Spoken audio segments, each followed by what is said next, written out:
In this video we're going to look at applying standard effects to a clip. Remember, effects are found, if I just switch my workspace, in the Edit workspace under Effects. We have quite a list of different effects that can be applied, and they are organised by type. And some of them do small little things, some of them can be quite aggressive in the changes they make. Do be aware that there are a number of different types of effects that you can choose from. We've got video effects, audio effects, presets, my presets, in which you can save effect types, so that if you've created an effect that you know works for certain types of videos, you could apply them easily. And then favorites is the same kind of thing. It's effects that you use the most. At the moment I have no clip selected, so the effects thumbnails are all showing this little paraglider thingy. As soon as I click on a clip, the thumbnails change to display that thumbnail. Do be aware that I'm using Premiere Elements 8 in these videos, and it might not apply in earlier versions.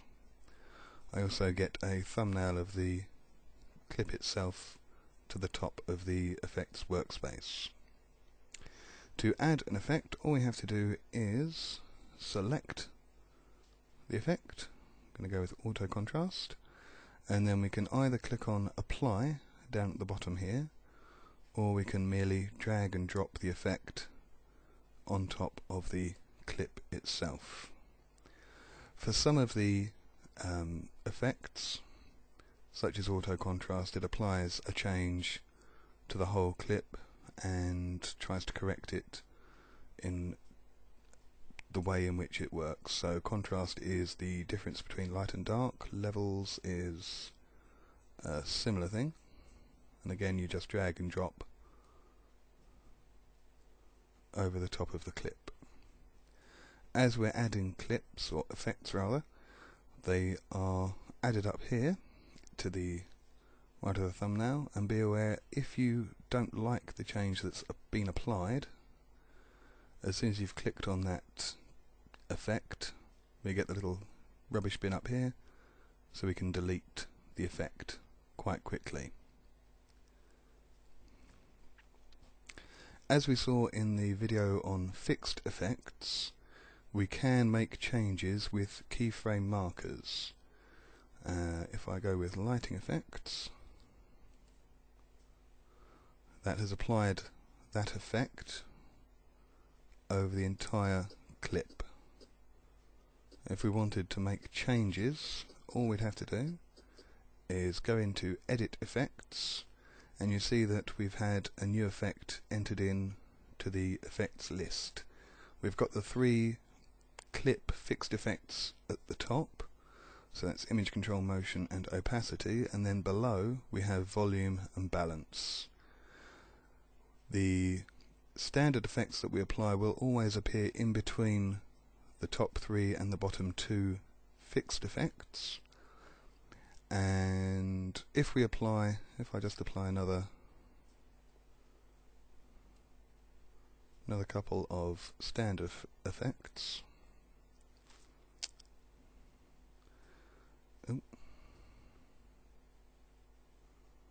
these can be moved around. We should be able to move them around anyway. There we are. So I've changed the ordering of the effects, and the reason you can change the ordering is that you might want one effect to apply first and then the second and third effects, so we can reorder and therefore change the way in which effects are applied. We can't reorder fixed effects, we can only reorder standard effects.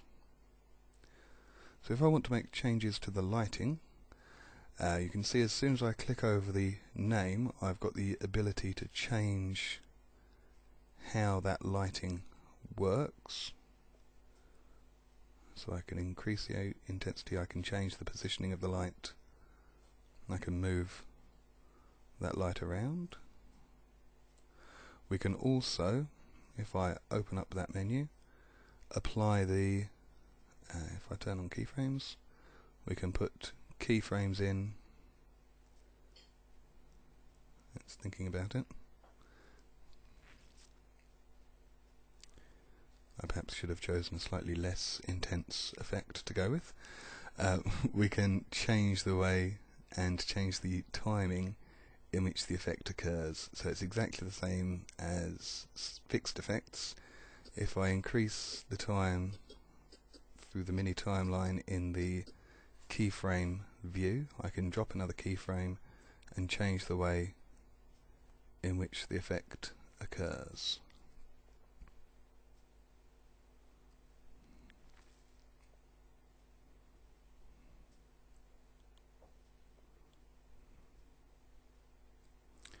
And so as we scroll back through that clip, you can see that as the frames move from the start option up to that new option, those sliders change.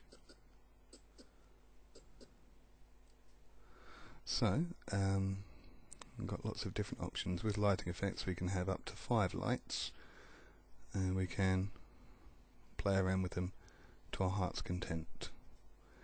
Do be aware that as you open up these little drop down menus, the effects or the edit effects window can get quite long, and we've got the little slider on the right hand side so we can drag up and down the slider. It can also get quite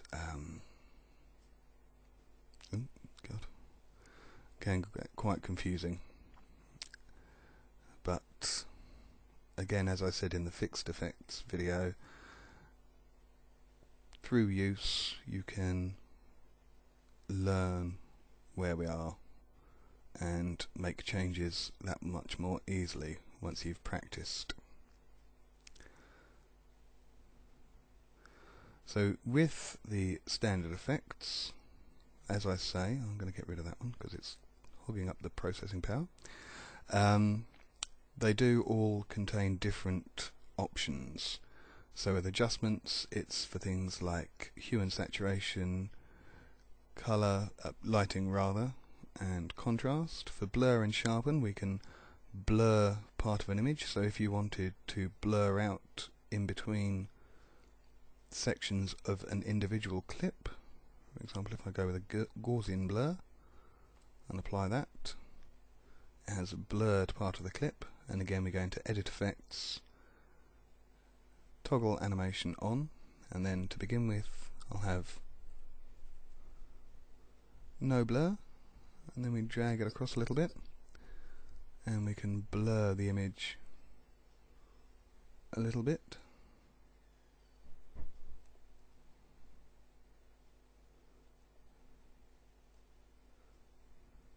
And then drag the slider on again and remove that blur. And again, if we go back to the clip, go back to the start edit point,